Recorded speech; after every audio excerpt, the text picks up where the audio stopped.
الله أكبر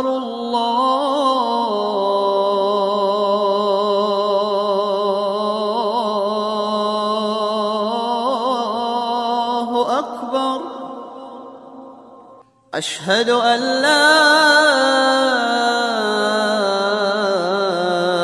إله إلا الله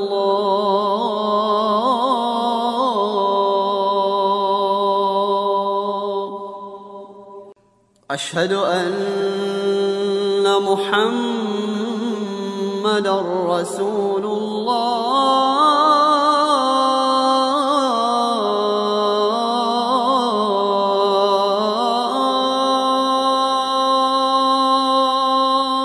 أعوذ بالله من الشيطان الرجيم بسم الله الرحمن الرحيم والصلاة والسلام على رسول الله.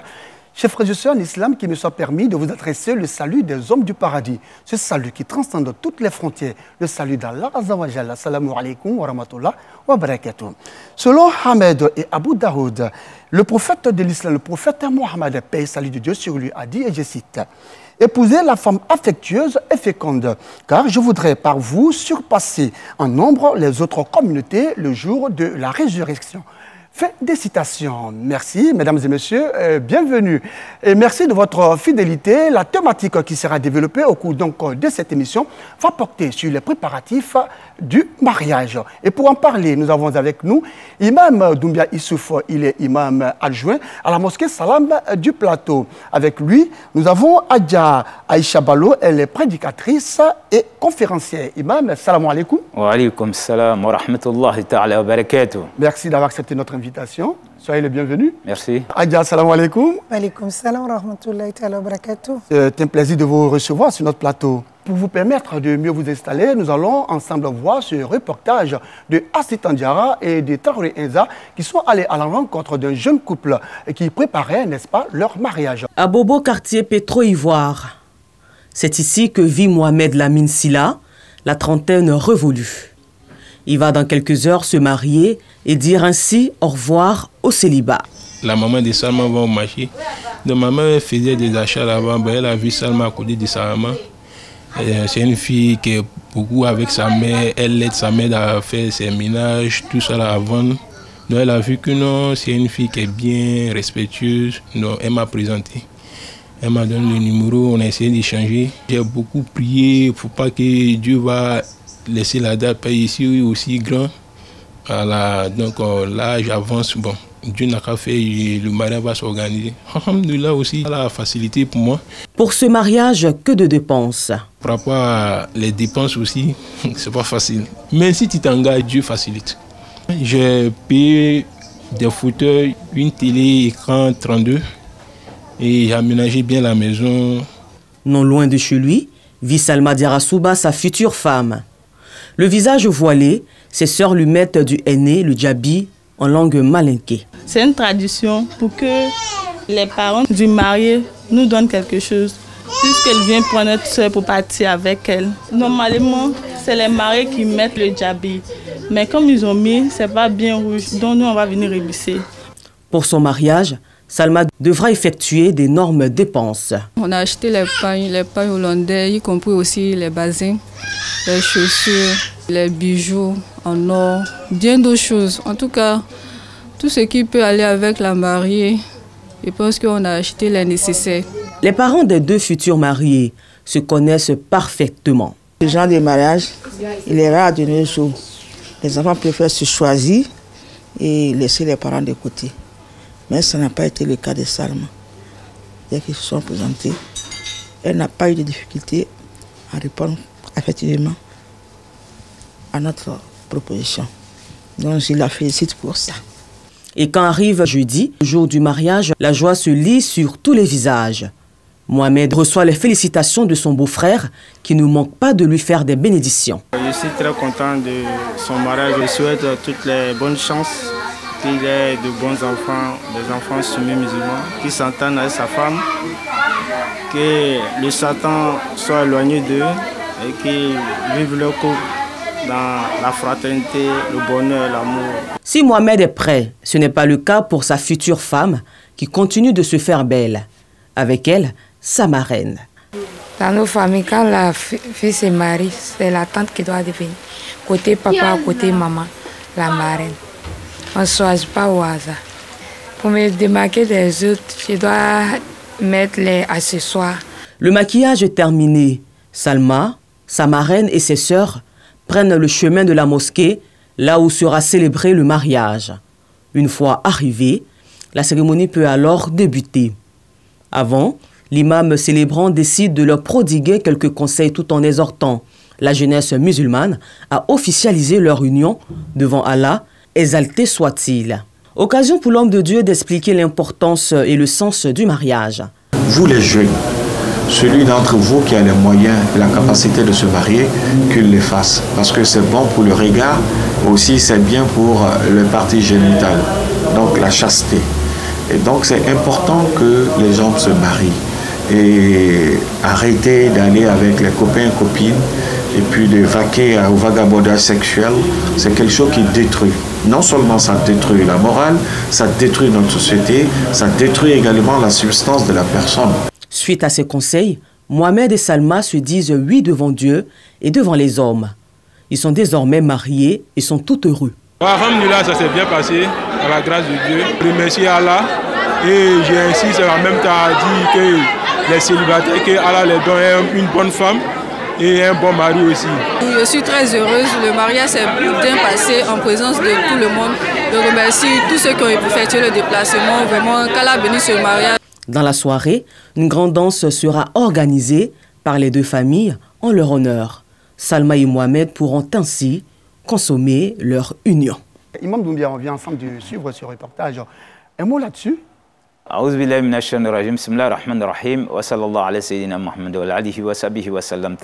Lorsqu'on regarde cet élément, ça nous amène à dire que le thème est alléchant.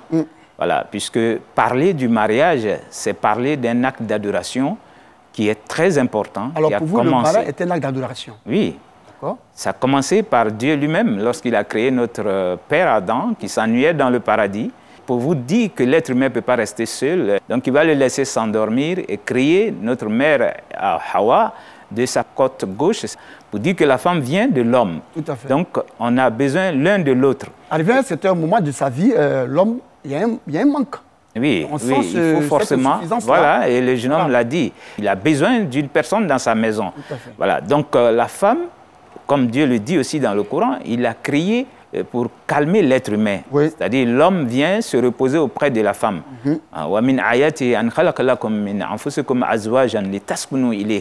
Dieu dit, c'est parmi ces signes d'avoir créé la femme de l'homme afin que l'homme puisse apaiser son esprit en ayant la femme à côté de lui. Donc pour dire qu'un homme sans femme, il est à moitié. Diabalo, vous avez certainement un avis à donner sur ce reportage.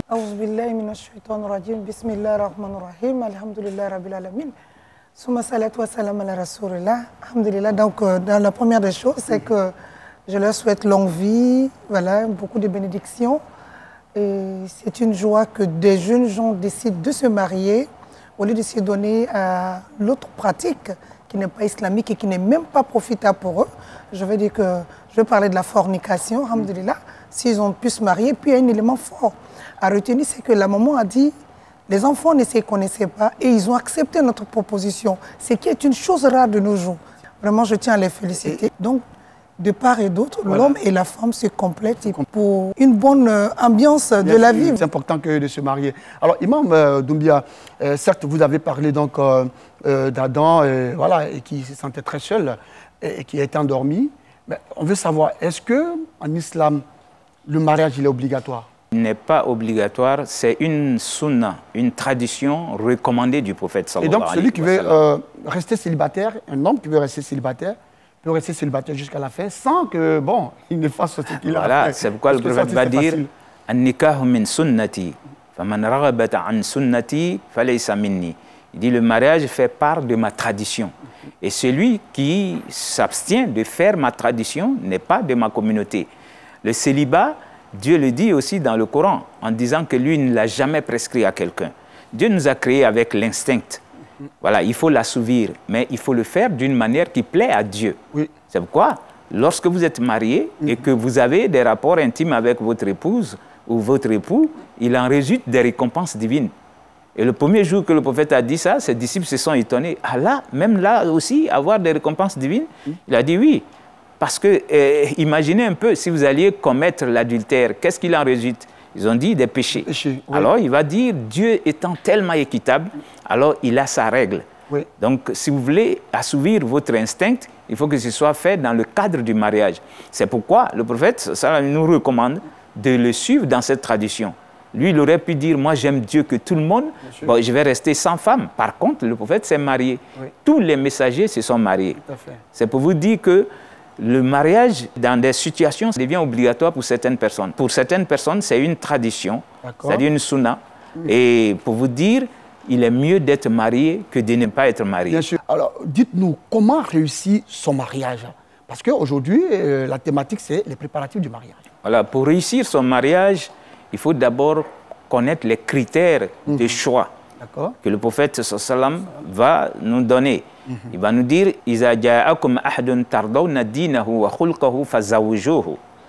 si quelqu'un se présente à vous et vous agréez sa religiosité, sa foi, ensuite vous agréez son bon comportement, alors le prophète dit allez-y, mariez-vous à cette personne-là. Et il dit si vous ne le faites pas, ça sera une calamité après moi. Ah bon? Oui. Et c'est ce qu'on vit aujourd'hui. On ne veut plus donner nos filles en mariage à force de les garder à la maison. Alors on voit tout ce qui en découle. Les hommes veulent se marier entre eux, on les encourage. Les femmes veulent se marier entre elles, on les encourage. On n'encourage pas le mariage. Et qu'est-ce qui rend la chose difficile? C'est qu'on ne respecte pas, c'est-à-dire les critères de choix du prophète sallallahu alayhi wa sallam. Il a dit, regardez la religiosité, la foi de la personne. Regardez ensuite s'il est doté de bon caractère, parce qu'on peut être musulman et ne pas être doté de bon caractère. Et le comportement? D'abord, ça commence par la foi. Si vous avez la foi en Dieu, alors on peut vous faire confiance, parce que le mariage repose sur cet aspect-là qui est important. On vient adorer Dieu lorsqu'on se marie. Donc si vous n'avez pas la foi, on doit avoir peur de vous. Vous pouvez être quelqu'un qui est doté de très bon caractère. C'est pourquoi le premier point pour que le mariage réussisse, les deux concernés, ils doivent avoir la même conception de Dieu. Ça, c'est très important. Parce que si vous n'avez pas la même conception de Dieu, vous voulez venir fonder une famille, il y aura trop d'inconvénients. Tout à fait. Ensuite, il faut confier aussi le sort à Dieu. J'ai vu une personne qui me plaît. Je ne saute pas là-dedans comme ça. Il faut la consultation divine qui est appelée le istikhara. Il faut consulter Dieu. Et le résultat sera que soit Dieu vous laisse voir quelque chose en rêve concernant votre mariage, ou bien vous n'allez pas rêver, parce que ce n'est pas tout le monde qui rêve. Alors, allez consulter les gens. Posez la question sur la personne. Mais on ne consulte pas n'importe qui aussi. Non, on ne consulte pas n'importe qui. C'est ceux qui connaissent celui qui est venu se présenter. On peut connaître son père, on peut connaître sa mère, on peut connaître sa famille. Renseignez-vous par rapport à la personne. Mais c'est une enquête. L'homme doit le faire, la femme aussi peut le faire. Et c'est très important. Dieu, il peut vous répondre par rêve, il peut vous répondre aussi par inspiration. C'est-à-dire, tu t'attaches tout de suite à la personne. Voilà, ça c'est l'inspiration de Dieu. Là, vous n'avez pas consulté quelqu'un, mais le fait d'avoir rencontré cette personne, elle vous plaît. Et chaque jour, ton cœur s'attache. Donc Dieu inspire l'être humain. Malgré tout ça aussi, le istikhara vous le dit. C'est-à-dire, tu viens voir que chaque jour, il y a quelque chose qui vous sépare. Soit c'est les parents qui s'opposent, ou bien c'est le monsieur qui vous dit « Ah, moi, je m'en vais me chercher ». Il veut aller loin de vous. C'est ce que vous avez demandé à Dieu. Si ce n'est pas bon, amène-le loin de moi. Mais si ça se présente, il ne faut pas forcer. Ou lorsque vous êtes ensemble, il y a un petit malheur quelque part. En tout cas, c'est ce qui est dit dans le istikhara. Voilà, le istikhara, c'est consulter Dieu lui-même. Et c'est ce que les gens ne font pas aujourd'hui. On va consulter les prestidigitateurs, les jeteurs de coris et ceux qui savent faire les charlatans. Oui, les charlatans en un mot. Les féticheurs. Alors, quand tu t'en vas voir ceux-là, alors il faut comprendre que tu peux sauter dans l'erreur parce qu'ils ne verront rien et ils vont te mentir. Par contre, si toi-même tu t'es mis en prière, Dieu aime sa créature. Le fait que toi-même tu as fait 2 rakats, ça peut être pour quelques jours. Wallah, Dieu va te répondre. Soit par rêve, soit par inspiration, soit parce que tu vas aller poser la question à d'autres personnes qui vont te dire « Vas-y, ce jeune homme, il est bien ». Donc, quand tout ça est réuni avant, alors on vient maintenant et on doit se dire la vérité. Parce que le mariage doit reposer sur la vérité. Tout ça, c'est avant que le mariage ne soit fait. Il faut dire la vérité sur 4 choses pour réussir son mariage. D'accord. La première, il faut dire la vérité sur ton passé. L'homme doit dire, moi, j'ai déjà une femme, ou bien j'ai eu un enfant avant toi, ou j'ai 2 enfants qui sont des mères différentes. Voilà, tu parles de ta situation. Et la femme doit faire autant. Oui, avant toi, j'avais 17 ans. J'ai eu une fille qui a ma taille aujourd'hui. Quand tu nous vois, tu vas dire que c'est ma petite sœur, mais c'est ma première fille. Il faut dire la vérité sur ton passé. Parce que ça va vous rattraper. Tout à fait. Voilà. S'il y avait quelqu'un, et lui va apprendre que tu t'es marié, lui va se présenter pour dire que ah, tu as pris ma femme, c'est moi qui lui ai donné cette vie-là, c'est moi qui lui ai donné sa voiture. Mais si tu avais dit la vérité sur ton passé, tout de suite ébranlé. Tout à fait. Il faut dire la vérité sur ses biens, parce que vous allez venir vivre ensemble. Donc si une femme doit entrer dans ta vie, elle doit savoir comment tu gagnes ta vie. Qu'est-ce que tu gagnes en travaillant? Donc elle doit connaître ta bourse. Voilà mon salaire. Et quand je prends mon salaire, voilà ce que j'en fais. Je paye ma maison, je m'occupe de telles choses, je m'occupe de mes parents. Voilà ce que je garde même pour demain, parce que je me dis que je dois avoir des enfants demain. Donc, la femme doit savoir qu'est-ce que toi, tu as comme gain et comment tu l'as acquis, parce que ça doit être acquis licitement. Ensuite, il faut dire la vérité sur sa famille, parce que l'autre ne connaît pas ta famille. Et tout ce qu'on dit là, c'est vice-versa. Hein? Bien sûr, oui. Voilà, l'autre ne connaît pas tes parents. C'est toi qui dois dire, celui que tu vois, c'est mon père biologique. Ou bien c'est mon oncle, c'est lui qui m'a élevé. C'est pourquoi on l'appelle mon père. Sinon, mon père biologique, il est décédé ou bien il est dans tel endroit. Voilà, ma mère est telle dame, ou bien c'est ma tante, ou bien, bon, c'est ma mère. Et pour aller bien dans ma famille, alors il faut prendre ma mère de cette manière. Il faut te comporter de cette manière avec mon père. On donne quelques astuces, voilà, quelques conseils. Et puis, si la famille est mélangée, il y a des familles où les gens sont musulmans, chrétiens et même, si tu veux, animistes.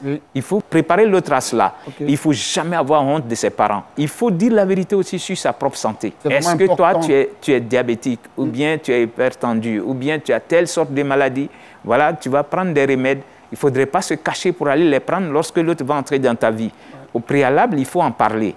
Et surtout les femmes, il faut dire la vérité. J'ai depuis l'enfance cette maladie, j'ai des génies avec moi, je fais souvent des crises parce que tu n'as jamais fait ça devant la personne. Il ne faudrait pas que lorsque tu vas venir sous son toit, tu vas commencer tes crises de génie. Et bon, j'ai vu des gens qui ont divorcé pour ça. Hein. Voilà, il va dire qu'on m'a menti.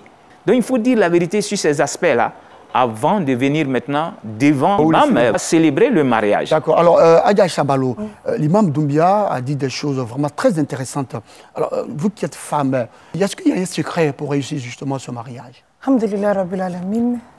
Il faut avoir un objectif en tant que femme. Le premier objectif d'une femme musulmane, c'est d'accroître sa foi dans le mariage. S'attacher à un homme qui pourra l'aider à émerger de façon islamique. Il faudrait même que la femme même soit croyante et qu'elle aime Allah. Maintenant, en dehors de ça, elle a des objectifs mondains. Si c'est une femme entreprenante, il ne faut pas s'attacher à un homme qui n'aime pas voir sa femme sortir ou travailler. Donc, tu as un monsieur en face de toi, c'est un musulman, vous avez déjà prédéfini vos objectifs islamiques. Maintenant, monsieur, moi, je suis une femme, voici mes ambitions. Dis la vérité sur son travail. Sur son travail. Voici mes ambitions dans la vie. Voici comment je vois ma vie. Parce que je suis d'une famille où j'ai la charge ainsi de... projet. Est-ce que toi, ça t'arrange? Le monsieur dit vraiment, je t'aime bien, mais une femme comme toi, avec ce genre d'objectif, ne m'arrange pas. Comme ça, c'est fini. Voilà, parce que le mariage, c'est pas il faut accepter aussi le refus de ce monsieur. Il ne faut pas s'attacher qu'aux sentiments. Il faut s'attacher à ses propres objectifs. En fait, c'est ce qui fait toujours les problèmes dans les couples. Une femme qui veut rester à la maison, ça peut arranger un homme qui veut une femme de maison. Mais une femme qui veut faire autre chose, ça ne peut pas arranger un monsieur qui veut une femme à la maison. Donc, définissez vos objectifs à la base. Comme ça, il n'y a pas de trahison. Maintenant, si quelqu'un, étant dans le couple, veut changer, là, il aura une nouvelle assise. Bien sûr. Nous allons marquer une pause. Comment préparer son mariage et le réussir? Les fidèles se prononcent sur la question. Ils sont au micro de Assit Andiara et de Enza Traoré. Le mariage de l'islam, bon, actuellement, avant c'était facile, mais actuellement c'est plus facile encore. Parce qu'il fait les achats trop d'une manière, bon, c'est un peu compliqué. Bon, on a fait les dépenses plus bas pour que les jeunes vont avoir le courage à se marier. Et les jeunes de maintenant veulent se marier. Mais ce qui concerne la somme de la dot est colossale. Les moyens qui manquent font qu'aujourd'hui, tu vois les jeunes filles, tu vois les jeunes garçons sont obligés de s'engager sans passer à cette réalité. Parce qu'il y a un obstacle. Donc moi je pense que quelque part, qu'on allège un peu la somme pour que tout le monde puisse se marier. Ce qui crée les difficultés du mariage aujourd'hui, la base, c'est les parents. Les parents, la première chose, le père. Si c'est sa fille qui doit se marier, il prend la responsabilité de faire toutes les dépenses. Non seulement les dépenses des mariés, et donne seulement uniquement les dot de mariage. Frouna folo, c'est fini. Mais aujourd'hui, tu dois marier une fille. Je prends un exemple comme ça, il peut te dire dot de mariage 30 000 francs. Mais en dehors des dot de mariage, c'est qu'on donne après dot de mariage, que les coutumes aujourd'hui, on peut aller dans les 200 000 et les 250 000 francs. Il y a les dépenses inutiles, on met ça sur les mariés. Si tu veux te marier aujourd'hui, ça devient un problème pour toi. Ça devient un problème pour toi parce qu'ils vont te montrer des habits qui sont plus chers. Toi-même, ton budget ne vaut pas. Par exemple, nous, on prend simplement exemple sur nous-mêmes. Un débrouillard, tu es un mécanicien. Bon, dans le mois, tu peux avoir au moins 50 000. Si tu es obligé de dépenser au moins 1 million à 600 000, mais ton budget ne vaut pas. Tu es obligé de rester étant célibataire toujours dans la vie. Parce que quand tu vois que non, un mariage qui va te coûter au moins plus de 1 million, 1 million 500 pour la futurité, quoi. Tu vas aller, on te dit, bon, il faut amener 500 000, on va faire ça là, on va faire ça là. Toi, même, tu calcules tout ça là même. Tu finis de te marier, tu viens à la maison même, souvent même, tu n'as pas l'argent de poche. À la rigueur, 1 mois, 2 mois, il y a commencé à des futurités dans le mariage. Parce que ce que tu as dépensé, la femme pense qu'il y a plus que ça à la maison. Inviter tous les quartiers, même les bruits, même qu'on n'a pas demandé tout ça là dans le mariage. L'islam nous a simplifié le mariage. Aujourd'hui, la jeunesse, tout le monde veut se marier. Mais tout le monde veut se marier. Après le mariage, il y a un projet derrière. Imam Doumbia, le message il est vraiment clair avec les populations. Après le mariage, il y a des projets. Il ne faut pas se marier en dépensant justement une somme colossale, comme ils l'ont dit, et puis après souffrir dans le foyer. Oui, c'est des personnes différentes qui se prononcent et ils sont en train de dire la même chose. Et c'est une réalité. Aujourd'hui, lorsque les gens doivent se marier, tout leur souci est que combien on va me demander après la dot qui est obligatoire. Donc c'est la dot qui doit être exigée. Et même là encore, le prophète sallallahu alayhi wa sallam, il va nous dire la dot proportionnée, c'est ce qui bénit le mariage. Il n'a pas quantifié la dot. Donc il a dit la dot proportionnée. Voilà, c'est bon de le savoir. Tout ce qui arrive comme accessoire pour faire plaisir à tous ceux qui vont participer, comme les tantes, les mamans, on peut se dire, moi je veux rendre facile la vie à ceux qui s'en vont se marier. Donc au lieu de demander que le monsieur amène 1 million ou qu'il amène 400 000, pour le mariage où on peut lui demander comme dot 20 000 à 25 000, laissez cet argent-là avec lui pour qu'il s'occupe mieux de votre fille. Parce que lorsqu'il va prendre la fille dans la famille et qu'il s'en va chez lui, alors il souhaiterait avoir une maison qui peut accueillir votre fille. Ça ne lui appartient pas, il est obligé de payer la location, payer les utilités de cette maison-là et donner la nourriture de votre fille parce que ça fait part des droits de la femme. Même si elle travaille, ça dit c'est l'homme qui doit payer sa popote.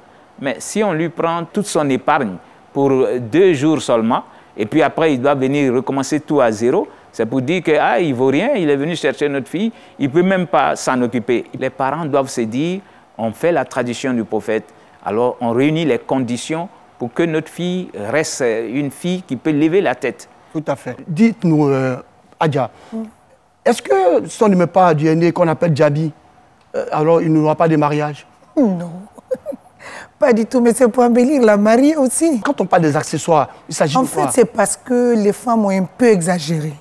Sinon, ça n'exclut pas. Hein. Mais là, je sais que ce sont nos traditions qui rentrent aussi dans les normes islamiques. Quand on regarde le premier reportage, la dame, elle a dit qu'elle achetait, je crois, des parures en or. Tout ça, c'est pourquoi normalement, les parures sont en fonction des moyens de chaque femme. Vous savez que la femme et la beauté sont quasiment indissociable. Oui, donc, tout ce que vous dites, on comprend aisément, mais je veux dire, est-ce que ce n'est pas ce qui explique justement le fait que les jeunes garçons aujourd'hui ont peur d'aller vers vous pour le mariage? Parce que ma soeur s'est mariée, ma camarade s'est mariée, il y avait des parures en or, un ciel. Et donc moi aussi, je vais exiger ça à moi. Justement, nous sommes là pour pallier à ce fléau, justement. Il faut éduquer les femmes à s'accepter, à rester dans le ton de la simplicité. Aujourd'hui, à part le seul sérieux dans le mariage, c'est le côté des hommes. À l'exception de ça, tout le reste n'est que baliverne. Quand vous parlez du côté des hommes, c'est-à-dire c'est ce qui se passe à la mosquée. D'accord. C'est fini à part ça. Et dans le temps même, comme l'imam l'a dit, c'était des parents, c'était des familles qui se mariaient. Oui. On ne voyait pas la mariée ni le marié à la mosquée. Mais aujourd'hui, tout ça... Mais c'est parce que justement, les imams ont rencontré ces problèmes. Après, la fille venait dire, on m'a forcé. Imam, c'est ce qui vous a amené aujourd'hui à accepter les jeunes filles à la mosquée. Sinon, il y a 20 ans, ce n'était pas le cas. Voilà, c'était des familles. Des fois même... C'est dans la nuit de noces, tu découvres ton mari. Tu es en train de donner des conseils à ces jeunes filles qui... C'est au moment que je vais parler. Au moment, d'accord. C'est au moment d'abord. D'accord. C'est au moment. Oui. Parce que voilà ce qui se passe en réalité. Le mariage est un acte d'adoration du début à la fin. Et les festivités, les cérémonies sont recommandées parce que c'est ce qui met la différence entre le mariage et deux personnes en état de fornication. Il faut publier le mariage pour que désormais, quand on voit le jeune homme et la jeune fille, qu'on sache qu'ils sont mariés et qu'ils ne sont pas en situation de fornication. Tout le monde doit être témoin. Voilà. Et il faut même partager des repas. Le prophète alayhi salam l'a dit, que même s'il y a les moyens, si on peut même immoler un mouton, ça fait du bien. Mais le shaitan, comme tout le jour, il a l'assaut. À chaque fois qu'un événement heureux doit venir dans la vie d'un croyant, il faut qu'il agisse sur son grain de sel. Et comme les femmes sont les plus vulnérables, donc il passe par nous. Parce que nous aimons paraître, nous aimons être belles, mais ce que les mamans doivent comprendre, nous perdons les mérites. Et la fatigue devient vaine. C'est-à-dire qu'on se fatigue pour rien. Et voilà pourquoi maintenant, vous voyez des fêtes de mariage à des heures indues, 3 heures du matin, 4 heures du matin. Certaines femmes perdent même leur foyer pour ça. Mais justement, et puis la dépigmentation, il faut complètement changer la peau de la mariée. Et puis la marraine, il y a des dépenses énormes, inutiles. Au point qu'aujourd'hui, certaines femmes qui sont dans les associations, chaque fois c'est la fille de l'autre qui se marie, moi ma fille ne se marie pas ou que je ne me marie pas, elles sont obligées de faire ce qu'on appelle ce mariage en blanc. C'est-à-dire c'est des mariages d'arrangement, oui. Et paye un acteur, toi tu deviens mon mari pour que je puisse ramasser tout ce que j'ai investi dans le mariage des autres. Et après le mariage, tu lui donnes sa paix, il s'en va. Et les dames sont soumises à des chantages parce que c'est mari la leur dit quoi. Si tu ne fais pas, toutes tes copines sauront que tu n'étais pas marié. Et le divorce suit. Ce n'est pas des mariages. Tout ça pour paraître. Nous sommes dans un monde d'ostentation. Et qu'est-ce qu'elles gagnent en fin de compte? Elles ne sont ni avec Dieu, ni avec elles-mêmes, ni avec leurs poches. Toutes les poches, c'est vide. Tu t'imagines la souffrance des femmes dans les marchés? Tout ça dépensé pour un seul mariage, une seule cérémonie. Et ce sont malheureusement nos mamans griottes qui vont avec. Elles aussi, ces griottes, moi je vais profiter de cette antenne pour dire que le griotisme a perdu sa valeur. Ce n'était pas le griot d'avant qu'on a aujourd'hui. Non. Le griot d'avant était un facilitateur, un réconciliateur, quelqu'un qui consolidait les liens de famille. Imam Doumbia, nous allons revenir sur vous. Le temps donc pour nous de suivre ce témoignage de ce jeune qui s'est marié. Et lui, sincèrement, sa belle famille lui a facilité la tâche. Je voulais faire le reste de ma vie avec elle. Donc, dans un premier temps, je me suis approché à mon aîné. Lui, il a approché les parents. Ils ont fait un entretien.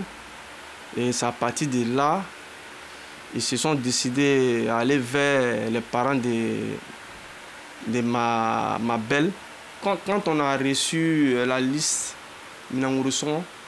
voilà, la liste n'était pas trop gonflée. Bon, souvent, c'est les femmes qui compliquent un peu les choses. Fait des Minangourson, il y a telle somme, il y a une somme un peu élevée. En tout cas, quand ça a été demandé de faire la réduction, franchement, ça a été bon. Ça n'a pas été trop compliqué. Voilà, sur mon côté.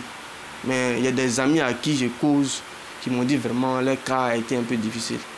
Donc je lance un appel pour dire aux parents d'être un peu, de regarder la religion, quoi, l'islam. L'islam nous enseigne la facilité, de faciliter les gens à aller vers le mariage. Voilà, l'islam nous enseigne la facilité, aller vers le mariage. Imam Doumbia, alors on vient d'écouter ce témoignage. Lui, il a eu beaucoup de chance, n'est-ce pas? Il a eu beaucoup de chance. Alors, et c'est ce qui est la réalité. Lorsqu'il y a mariage, l'islam ne défend pas qu'il y ait réjouissance. Oui. Alors, le prophète sallam, une fois, il y a notre mère Aïcha qui va marier l'une de ses servantes. Et le prophète va lui poser la question, est-ce que tu l'as fait accompagner chez son mari? Elle a dit oui, mais il a demandé comment?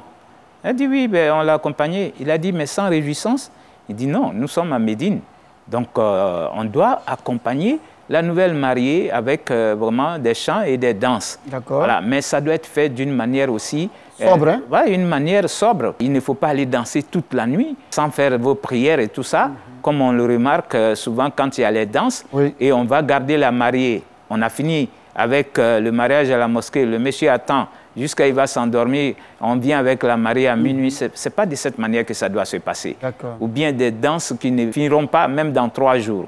Et ces danses-là vont amener les gens à dépenser follement. Pour cette seule nuit, on vient déverser de l'argent comme si ce n'était pas quelque chose qui était... C'est effectivement, vous l'avez dit, c'est des millions même qui sont dépensés. Voilà. Vous qui êtes imam, est-ce que avant le mariage, les futurs mariés sont reçus par vous pour des conseils d'usage? Oui. C'est ce que nous faisons, surtout au plateau. L'imam Cissé Djigiba m'a chargé de recevoir les mariés. Si vous ne passez pas par ces 3 séances, on ne vous marie pas. Vous avez 3 séances? Voilà, 3 séances. Vous venez d'abord, on vous dit qu'est-ce qu'il faut faire pour réussir le mariage. Ensuite, on vous parle de vos droits. Ceux qui s'en vont se marier, l'homme a des droits. C'est-à-dire la femme doit les connaître, ça devient les devoirs de la femme. Et la femme a des droits, ça devient les devoirs pour l'homme. Ensuite, le jour du mariage, lorsqu'on a fini de vous marier devant Dieu, alors vous allez entrer dans la maison. Qu'est-ce que le prophète nous a dit de faire avant même qu'il y ait une relation entre l'homme et la femme? Donc, c'est des choses que les musulmans doivent apprendre. Donc, on peut, si le temps le permet, faire les 3 séances ou même les combiner. Pour souvent les gens qui sont vraiment en train de travailler, compte tenu de leur temps, on peut combiner ces choses-là. Mais c'est tellement important parce que quelqu'un qui s'en va se marier, il ne sait pas que l'homme doit être humble pour réussir son mariage. Un bon mariage, pour le réussir, il faut aussi la communication. C'est-à-dire qu'il faut communiquer. Et chaque fois qu'il y a communication, il y a la manière de communiquer. Tout à fait. Vous pouvez avoir raison, mais votre manière de présenter peut faire que la communication ne peut pas aboutir. Tout à fait. Mais imam, on constate aussi qu'il y a beaucoup de divorces aujourd'hui. Oui. Est-ce que c'est parce que justement... C'est dû au fait que les gens ne sont pas préparés à l'avance. Les gens pensent que j'ai trouvé une femme, elle va venir vivre avec moi, et moi je suis l'homme, elle est la femme. Et comme on le disait, la femme est esclave, et puis la femme n'a pas la parole. C'est comme ça, lui, il raisonne. Et donc, on vient lui donner une femme, et d'autres s'énervent même pour ça. Et quand je parle, elle parle. Ah non, ce n'est pas une esclave. C'est elle qui va venir fonder une famille avec toi. Tu donner la bonne progéniture. Tu donner ton nom, ta descendance, c'est cette femme-là. Donc, elle a droit aussi au respect. Vous avez parlé de communication. Mais bien sûr, s'il n'y a pas de communication dans un couple, vous allez au divorce. Donc, quand ça ne va pas, vous devez vous asseoir et expliquer. Et même, imam, vous avez aussi parlé des problèmes. Il faut les laisser à la... Ah oui, ça c'est aussi fondamental. Oui. Chaque fois qu'il y a divergence, trouvez la solution à vous deux. C'est pourquoi il faut communiquer. Chérie, j'ai besoin de toi, je veux qu'on s'asseye, je veux te parler. Et quand tu dis à ta femme, je veux te parler, il faut savoir trouver les mots. Il ne faut pas penser qu'elle n'est rien, non. Tu lui dis, j'ai constaté que tu as fait ça, je ne comprends pas, je ne voudrais pas que tu t'adonnes à ça. Donc, elle aussi va t'expliquer pourquoi elle l'a fait. Mais si elle n'a pas raison, elle doit être humble. Elle va présenter ses excuses. Parce que donc, ça va... Trouvez la solution oui. dans votre maison. D'accord. Par contre, si ça s'en va en famille, c'est fort possible que toute la grande famille va entrer là-dedans. Donc, la famille garde dent contre le monsieur. Tu vas voir souvent que ce sont ces géniteurs-là qui vont dire, bon, tu ne pars plus là-bas tant qu'il n'est pas venu présenter ses excuses. Et s'il est orgueilleux? Voilà, s'il est orgueilleux, il refuse de venir. Et s'il refuse de venir là, les gens vont garder leur fille. Fini, et puis c'est fini, le divorce arrive. Et souvent, les concernés même regrettent. Donc, ce qui est mieux, quand il y a palabre, trouvez votre solution à votre propre niveau. Vous faites venir vos témoins. C'est pourquoi on ne prend pas tout le monde pour être témoin dans un mariage. Dans un groupe restreint de 4 personnes, vous deux plus les 2 témoins, vraiment vous trouvez la solution. Et puis, vous allez pour de bon. Tout à fait. Alors, Adja Imam dit des choses vraiment très intéressantes sur le plateau. Alors, pour réussir justement le mariage, est-ce que les parents, surtout les femmes, ne doivent pas s'impliquer dans les préparatifs du mariage? Alhamdulillah Rabbil Alamin. Cela dépend de la mère que tu as en face. Si ta mère est mondaine, c'est sûr que tu achèteras des voiles de grande marque. Mais si ta mère est simple, qui s'intéresse plus à ce qui deviendra sa fille dans le mariage qu'aux festivités qu'on a autour de soi, c'est sûr que les achats seront différents. Chez nous, les femmes, on ne choisit pas n'importe quelle femme pour être une marraine. Parce que la marraine doit t'accompagner durant tout le processus de ton mariage, pendant qu'elle est vivante. Mais aujourd'hui, on s'attache aux marraines qui ont plus d'argent, même si elles ne sont pas mariées. Alors que si tu as même si elles n'ont aucune moralité, il n'y a pas de souci. Normalement, on a besoin d'un coach matrimonial pour te suivre. Donc, il faut voir la moralité de la femme qui t'accompagne. Mais on n'a pas besoin de ça, nous. On a besoin de paraître. Celle qui a le plus beau teint, qui a les paires de lunettes, machin, tout. Donc, une mère simple, une mère modeste, une mère qui a la crainte d'Allah subhanahu wa ta'ala, qui veut la réussite de sa fille dans le foyer, ne va pas s'atteler à ces détails. Ce sont des accessoires. Mais une maman même qui est confondue, qui cherche à ramasser tout ce qu'elle a investi depuis la base, c'est sûr que ça serait autre chose. Elle va vous demander des millions. Donc tout dépend de la fille de qui s'est mariée. Et malheureusement, tout ce que l'imam a expliqué, moi je considère cela comme des manières techniques. Mais dans le fond, les femmes ont des emprises sur les hommes. Si. D'accord, sur les oui, pères, dans le fond, la femme sur les papas, concernant le mariage de leur fille. Dieu seul sait dans la réalité ce qui se passe. Ces dames-là tapent la table. C'est ma fille.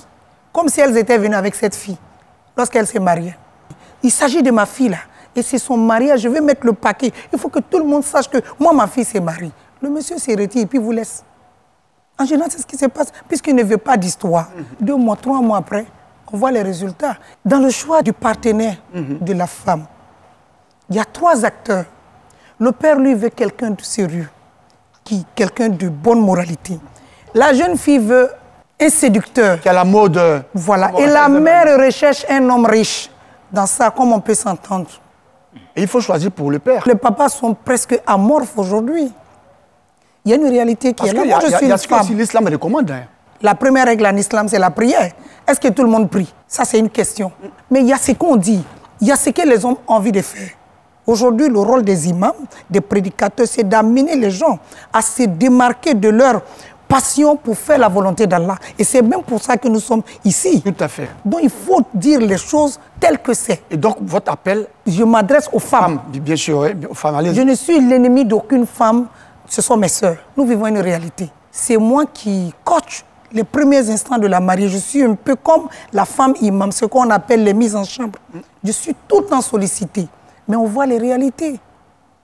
À peine 2 fois, si on nous laisse parler, elles sont acharnées. C'est-à-dire, on te donne 10 minutes, arrange-toi à raccourcir le temps, parce qu'elles veulent jouer. Elles veulent jouer, vous voulez... Elles veulent s'amuser, taper, tout ce que toi tu racontes là. Parfois, c'est parce qu'il les intéresse. Mais quand ça va pas, c'est toi qu'on appelle... À la limite, c'est te dire, fais vite, tu vas quitter. Merci. C'est ce qu'on ne peut pas te dire en réalité. Parce que quand ça va pas, 2 mois après, c'est toi qu'on consulte, tu ne dors plus chez toi. Mais c'est ça, il faut que l'objectif de la mère, de la fille, du père soit un seul. Et c'est à vous maintenant, les prédicatrices, les imams, les hommes de Dieu, voilà, de toujours sensibiliser. Nous allons marquer une pause. Alors, qu'est-ce qui s'est passé cette semaine?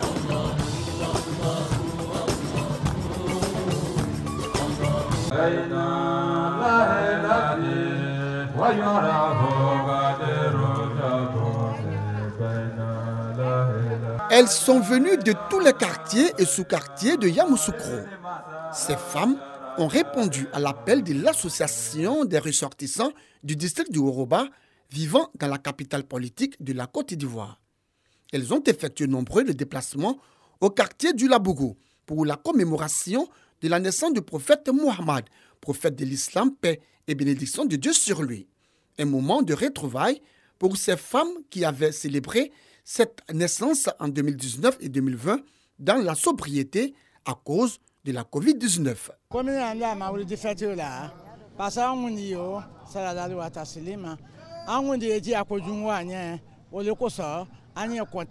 Nous sommes émus de célébrer la naissance du prophète de l'islam dans la convivialité, surtout après 2 années d'interruption. Mohammed, le messager de l'islam, est le symbole du vivre ensemble. C'est donc l'occasion pour nous de multiplier des prières à travers la lecture coranique, faire des incantations, mais aussi prier pour la stabilité du pays. Pour l'occasion, les hommes du district du Woroba n'ont pas voulu rester en marge. Le prophète Mohammed, c'est le guide que Dieu nous a donné depuis la naissance de l'islam. Il a été le dernier envoyé. On s'est réunis pour célébrer cette fête aujourd'hui ce soir. La place de la femme aux côtés de Mohammed, messager de l'islam, thème de la célébration, une thématique pour enseigner aux fidèles le rôle joué par les femmes du saint prophète Mohammed, paix et salut de Dieu sur lui, dans la diffusion de l'islam. Une conférence bien appréciée par Massara Touré, marraine de cette cérémonie religieuse, qui a invité les femmes à promouvoir l'union des filles et fils du Woroba. Les femmes n'ont pas été en reste. Les femmes l'ont aidé. Et je vais citer comme femmes qui ont aidé le prophète à faire la promotion de l'islam, notre mère Khadija et notre mère Aïchat, qui ont soutenu le prophète dans sa lutte inlassable de la promotion de l'islam. Et aujourd'hui, ce sont les femmes du Woroba, de Yamsokro, qui commémorent cette fête-là, ici à Yamsokro. Et cela pour dire que la naissance d'un enfant, c'est le bonheur, c'est l'union, c'est l'entente, la solidarité que cela incarne.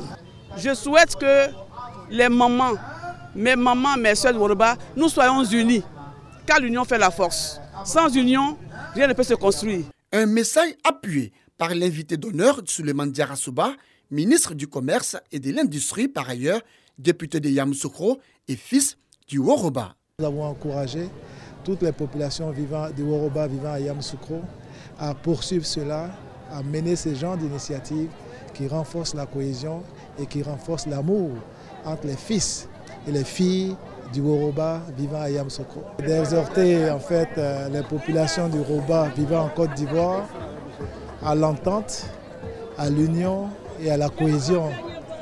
Et également leur dire de faire des prières et des bénédictions pour le président Alassane Ouattara, pour qu'il puisse continuer de conduire comme il le fait déjà avec Maestria, le navire Côte d'Ivoire à bon port, et que les populations vivant à Yamoussoukro puissent voir leurs conditions de vie continuer de s'améliorer et également que le développement économique et social continue dans notre cité. Le district du Woroba comprend les régions du Worodrou, du Béré et du Bafing, avec respectivement pour chef-lieu des régions Séguéla, Mankono et Touba. Rendez-vous est pris pour l'année prochaine, en 2024, pour une autre commémoration de la naissance du prophète Mohammed, prophète de l'islam, paix et salut de Dieu sur lui.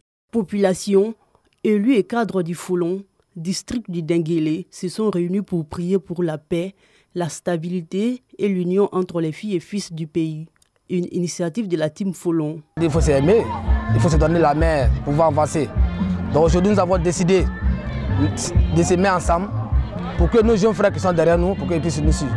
Cette initiative, saluée par autorités administratives et guides religieux. Cette grande famille s'est mise ensemble et invité nous, les guides, à venir prier pour la nation, prier pour nos disparus et prier pour que cette année 2023 soit prospère pour toute la grande famille Folon et pour toute la nation. L'unité et la cohésion des jeunes, et c'est notre but principal en tant qu'élus, de pouvoir conduire la cohésion sociale telle que prônée par le chef de l'État, le président Alassane Ouattara. On a vu tous les grands cadres du Foulon ici présents. Ça m'a réjoui parce que ça prouve que ce n'est pas une mince affaire. Il y a l'entente, il y a la cohésion entre les fils du Foulon. Et venir vénérer Dieu, prier pour Dieu et pour que le Foulon puisse se développer davantage Je ne peux être que heureux d'associer mon image à cela. Créée en 2021, la Team Folon est une plateforme qui œuvre pour l'union et l'entente entre les filles et fils du Folon. Imam Doumbia, il y a un phénomène qui choque quand même les populations, qui choque la communauté musulmane. Il s'agit de ces personnes-là qui prennent de la boue, la poudre, qui mélangent avec du savon et tout ça, qu'on doit mettre sur le futur marié. Est-ce que cela est islamique? Cela n'est pas islamique. Il faut dire que Satan ne veut pas que les gens se marient. Voilà, Satan a juré devant Dieu qu'il viendra devant les fils d'Adam, derrière eux, il viendra par leur droite, leur gauche, et qui va attirer un grand nombre. Alors Dieu lui a dit, tu vas égarer ceux qui vont vouloir te suivre. Voilà, tu n'as pas d'emprise sur ceux qui ne t'ont pas pris comme leur wali. Le wali, c'est celui qui te guide. Donc le croyant, quand il doit se marier, il doit savoir, lorsque je me marie, alors qu'est-ce que je dois faire pour réussir le mariage et comment je dois me réjouir. Donc ça ne fait pas part de la réjouissance. Ton ami s'est marié. Non, ça c'est avant le mariage, hein. Avant le mariage. Bon, il y a disent que bon, le jour du mariage, hein, que la personne doit quitter même le célibat ou quelque chose comme ça. Donc il faut, souvent c'est l'urine qu'on met, on mélange la boue et on te badigeonne carrément avec. Oui, bon, il y a certaines mêmes personnes qui s'étaient futurs mariés qui meurent. Voilà, ben, ça de la vie. Voilà, c'est pour te dire que Satan est là pour embellir les mauvaises choses aux yeux de l'être humain. D'accord. Voilà, donc Satan embellit ça aux yeux des gens. C'est pourquoi le prophète, il le disait, choisissez vos amis. On ne va pas prendre n'importe qui pour être son ami. Bien sûr. Voilà, donc il ne faut jamais se retrouver dans un groupe où les gens pensent de cette manière. Il faut être dans un groupe où les jeunes doivent s'entraider pour se marier. Et quand je me marie, c'est vous qui devez venir m'encourager, surtout si je vous ai invité pour mon walima, qui est que je dois donner à manger pour vous dire que vous pouvez faire comme moi. Alors, ce n'est pas l'occasion que je vais donner à d'autres de venir me badigeonner avec de l'urine, avec de la saleté. Bien sûr. Ça n'a pas de sens. Et c'est nouveau. On n'a jamais entendu ça. Ça ne fait pas part de nos traditions. Et donc, moi, je dirais que c'est Satan qui embellit ça aux yeux de ceux qui ne veulent pas se marier. Oui. Alors, pourquoi vous n'allez pas trouver ceux qui ne sont pas mariés pour dire, comme toi, tu as eu une copine, on doit te faire ça? Celui qui veut faire du sérieux, c'est celui-là qu'on vient badigeonner avec l'urine. Le prophète va nous dire, la majeure partie des tourments de la tombe proviendra de l'urine. Si l'urine touche ton corps et que tu n'as pas lavé cette partie-là jusqu'à ce que ça sèche, si tu meurs, cette partie-là s'enflamme dans ta tombe. Subhanallah. Donc, c'est des choses qu'il faut connaître. Les jeunes doivent arrêter ça. D'accord. Alors, Adia, est-ce que vous avez des conseils justement à prodiguer à ces femmes, à ces jeunes filles pour réussir justement le mariage et comment elles doivent véritablement préparer? Je remercie Allah subhanahu wa ta'ala. Ce que je veux dire à mes sœurs, le mariage ne se limite pas à la réjouissance. Il y a mieux que ça. Et si on doit se marier sans objectif spirituel, mieux vaut ne pas le faire parce que c'est trop compliqué. D'accord. Voilà, c'est compliqué de vivre avec quelqu'un. On se marie pour être proche d'Allah subhanahu wa ta'ala, pour respecter la sunna du prophète Mohammed sallallahu alayhi wa sallam. Et on se marie pour être en sécurité. Il ne faut pas s'effrayer. Quand les imams finissent leur travail, c'est comme si la jeune fille était purifiée, comme si elle venait de naître, et comme si le jeune homme aussi venait de naître. Donc, ne vous salissez plus à faire des choses qui ne sont pas recommandables. Ne gardez pas les femmes à des heures indues, 3 heures du matin, 4 heures du matin, et vous-même vos prières. Le matin, comment vous allez vous réveiller? Ne dépensez pas inutilement. Évitez le gaspillage. Toute personne qui gaspille est forcément l'ami du diable. Nous sommes des musulmans. L'islam est venu pour tout simplifier, pour nous donner, pour nous alléger. N'allons pas recharger des choses inutiles. Ne ressemblons pas à des gens qui n'ont pas eu la chance que nous avons eue. Tout à fait, merci Adja pour justement ces conseils. Imam, en 2 minutes en anglais pour tout ce qui a été dit ici aujourd'hui. Our topic today is about the marriage. If you want to get the marriage, you have to get somebody who has the same faith with you. And after that, you have to consult your Lord, which is Allah, making your istikhara. When you get a positive response from Allah subhanahu wa ta'ala, so Prophet say you have to choose your bride or your groom which has the same faith with you and who has a good behavior. So after that, you have to face Allah subhanahu wa ta'ala, because the marriage is something prescribed by Allah subhanahu wa ta'ala. So if you get your marriage in this life, so your goal is to be in your Jannah, which is paradise, with your wife or your husband. May Allah subhanahu wa ta'ala let us to be somebody who will follow Prophet Muhammad sallallahu alaihi wasallam, because he say, my tradition is to get married. Who can do it? You have to do it. If you cannot, so you have to preserve yourself by the fasting. May Allah forgive us. May Allah help us to get married. Thank you very much, Imam. Adja, on va terminer avec vous. Vous allez résumer en malinki. Alhamdulillah Rabbil Alamin. Suma salatu wa salam ala Rasulillah. Balma lamin kelao. Ante nyon juye anye chenfo nyonyana. Bi anga ko beta ka do konyoko la. Ni chew bano tala sebena ko bana furu sebena ko bana. Ame tan yere sere kunjansali ni fenu na wari baba bo ni yere changer. Konyomuso be to fogo la dante ko la fola tunte kete. We fitiri kasurunya konyomuso bere beta ko be demsen do la si fogo la kake ko mi otebi. Ele be konyomuso nettoyer ka ko ka finga be tata ka di shitana ma ditlama. Ni emune sunguru don fari be couleur be changer. Kwa ya konyoko sera anta tulumu. Karo fla, karo saba ko fe beti yere muso fi manche juguba de tulu. Kasoro ala mi dan o la anya ke ala ni kira koson julum be bamso labi ni konyoko bana do be jamana bla do bo faso bla do sanjiro le tese ko sembla Côte d'Ivoire parce que wali julubo la o ko yere dun kan be fe do be to foka to yere firi pour que o demuso ye furubo ya konyoko ye ke o kun ye muyi ha ibe do na sane ya beti yere no anya yere la gafia amase ni sima ika de bazendo ima fo ido ni chebe na la kababana ame bene nyina. Donc,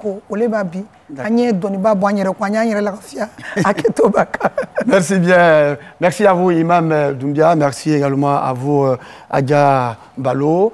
Voilà, vous l'avez remarqué, c'est la fin de cette émission. Rappelons que nous étions avec Imam Issou Doumbia. Il est imam adjoint à la mosquée Salam du Plateau. Et Adja Aïcha Balo, elle est prédicatrice et conférencière. Avec eux, nous avons parlé des préparatifs du mariage. Merci à vous de nous avoir suivis. Je vous donne rendez-vous jeudi prochain, même heure, même chaîne. Rappelons que vous pouvez suivre la rediffusion de l'émission Allah Wakuba tous les vendredis à partir de 9h. Salam alaikum wa rahmatullah wa barakatuh. Allahu Akbar, Allahu